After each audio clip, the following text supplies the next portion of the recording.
ഭാര്യ എന്നാൽ ഭരിക്കപ്പെടേണ്ടവൾ, ഭർത്താവ് ഭരിക്കേണ്ടവൻ അല്ല.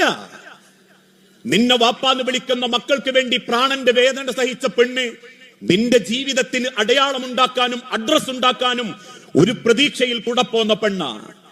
10-22 കൊല്ലം വാപ്പാന്റെ രാജകുമാരിയായി വളർന്ന് അവസാനം നിക്കാഹിന്റെ വേദിയിൽ വാപ്പാന്റെ കൈപിടിച്ച് കബിൽത്തു എന്ന് ആത്മാഭിമാനത്തോടുകൂടി പറയുമ്പോ ഓരോ വാപ്പമാരും ആണിന്റെ കൈ പിടിച്ച് പറയുന്ന ഒരു വാക്കുണ്ട്, എന്റെ മകൾ എന്റെ രാജകുമാരിയാ മോനെ, അവളെ കൊണ്ടുപോയി വേലക്കാരി മാത്രമാക്കരുതേ എന്ന ഒരു വാപ്പയുടെ ഉമ്മയുടെ പ്രാർത്ഥനയുടെ സങ്കടത്തിൽ നിന്ന ഒരു പെണ്ണിനെ നമ്മളെ കയ്യിലേക്ക് കിട്ടുന്നത്.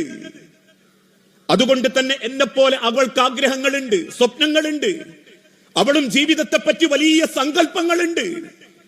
ഞാൻ കൂട്ടിക്കൊണ്ടുവന്ന പെണ്ണ് എന്റെ അകത്ത് ചാരത്ത് കിടന്നുറങ്ങുമ്പം നെഞ്ചുപൊട്ടി കണ്ണു നിറഞ്ഞ കിടങ്ങുന്നതെങ്കിൽ ഞാൻ എത്ര ഭംഗിയിൽ ജീവിച്ചാലും എനിക്കെത്ര സൗന്ദര്യമുണ്ടെങ്കിലും ഈ ലോകത്താരും മോഹിക്കുന്ന ഒരാണായി ഞാൻ മാറിയിട്ടുണ്ടെങ്കിലും അള്ളാഹുവിന്റെ തിരുദൂതൻ ഓർമ്മപ്പെടുത്തി, ആണുങ്ങളിൽ ഏറ്റവും നല്ലവൻ വീട്ടിലുള്ള പെണ്ണിനോട് ഏറ്റവും മര്യാദക്ക് പെരുമാറുന്നവനാ.